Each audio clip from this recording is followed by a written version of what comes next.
everyone, I'm Kyle, senior high school student. 12:30 nga pala yung klase namin pero 1 na yan umalis ng bahay. Uy, akala mo naman talaga napakalapit ng bahay.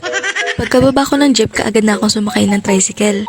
Intrams namin ngayon kaya wala kaming klase. Dali-dali na nga ako umakyat dahil iniintay na ako ng mga kaibigan ko. Pagkarating ko ng room, dali-dali nila ako inakit mag-tiktok. Habang ang mga kaklase namin ay nasa baba sa court, kami dito nagti-tiktok. Hilong-hilo na nga ako sa ginagawa namin. Ikot-ikot yan sila oh. Ay, ikaw ba yun? Pinapaikot ka lang niya? Ikot-ikot lang, ikot-ikot-ikot lang. Huy, hindi ka kakanta for today. Miss ko na nga pala yung setmate kong yan. Nadadamay ako sa kaingayan niya. Pagkatapos nga pala namin mag-tiktok, pinababa na rin kami. Para supportahan natin yung mga classmate namin and yung mga Yums player.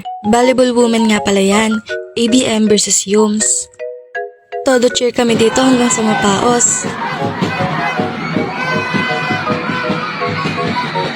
Ito naman si Andre, todo bigay. Umakyat na din kami sa room dahil mainit sa baba, tirik na tirik ang araw. Nag-retouch na nga pala ako para hindi naman mukhang haggard.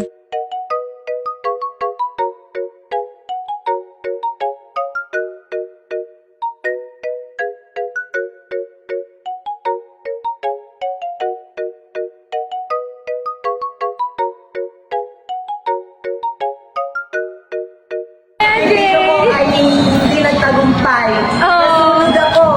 Ang iyak ay magkakabeki na ako. Nakatutok pa naman yung araw kanina.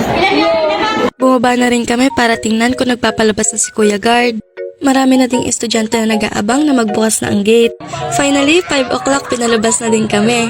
Tuwang-tuwa kami dyan, kala mo naman talaga nakakulong sa hawla. Kumain muna ako ng egg burger dahil gutom na ako. Kain-kain siya kahit nagkakanta papaso na.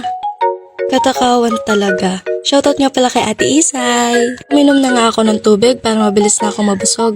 Shoutout nga pala kay Tito Guilher, napalibre na ako ng sakay.